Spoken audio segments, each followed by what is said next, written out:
What's up mga kapangit? Yan na mga kapangit. Ang gamit namin ay kahoy. Dito kami nagluluto sa kahoy. Yan.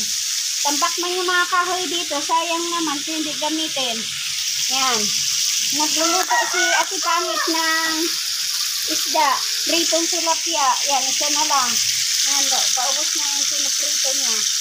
Yan mga kapangit. Yan. Sarap yan kapangit o. Yan, bumili kami ng tilapia. 7 piraso, 50 piso. 7 pok lang po kasi yung kaya namin bilhin. Yan. Nangapit bahay. Yan.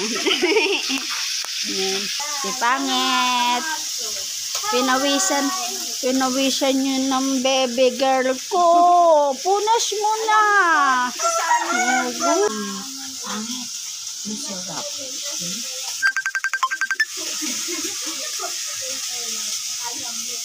Sa Bagyo po kami na sa Bagyo. Sunog na po yung niluluto niya, mga kapangit.